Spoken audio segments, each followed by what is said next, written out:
Hey everyone, thank you for tuning in for another Elden Ring boss guide. This time we're talking about the Crystallians inside the Academy Crystal Cave. There are a lot of Crystallians throughout the entire game, but this is often the first instance in which players will discover them. Now the first thing you're going to notice is if you're using pierce weaponry or slash weaponry or even standard weaponry, you're not able to do a whole lot of damage. In this fight, I'm going to use curved swords and I'm going to teach you how to fight them without using hammers or, any other type of strike weaponry. If you do have strike weaponry, you are in an advantage here where you can go in and do a lot more damage a lot faster because they are weak to it. But if you do not have that type of weaponry, then watch what I do. You're going to see two of them in here. I'm going to focus on the one with the spear first, as that's the one that's a lot more aggressive.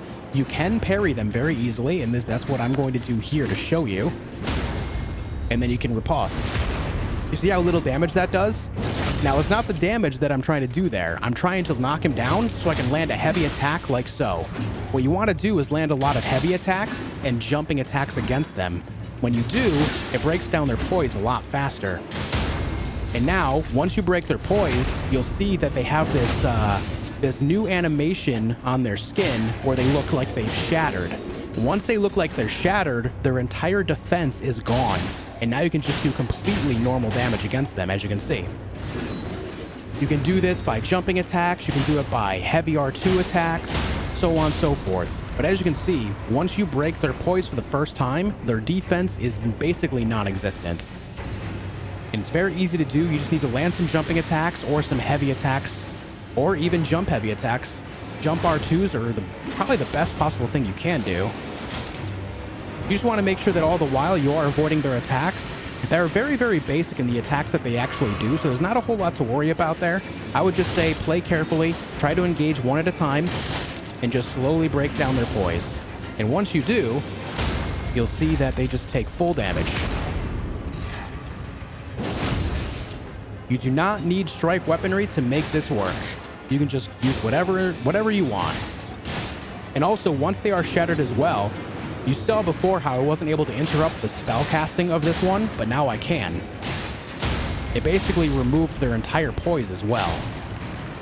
And there you have it. There you have it. Crystallians made easy. Now, again, when you are in the Academy Crystal Cave, once you defeat these enemies, do not leave right away. You see this little teleport right here? A lot of people consider the dungeon here done at this point, but you'll notice back here, there's an elevator. If you go up the elevator, there's a very, very powerful spell called Terra Magica, which increases the damage of all of your glintstone-based magics, which if you are a sorcerer, this is a very important spell to get. Even if you're only using a couple glintstone-based sorceries, it's completely worth grabbing. Not only will it make your damage go that much further, so you can use it against, a lot of people like to use it against enemies like Elden Beast or Placidusax because they're such large enemies that it's easy to land a lot of spells on them. If you grab this spell, it'll make it so your damage goes that much further too. So you just go up the elevator, you climb up the stairs, then you climb up the ladder, you go to this chest, open it up, and then boom, Terra Magica. Very, very good spell if you're into sorceries. That's it for now, guys. I hope this video helps you take on the Crystallians and grab that spell. Thank you so much for liking, commenting, and subscribing, and I'll see you soon for more.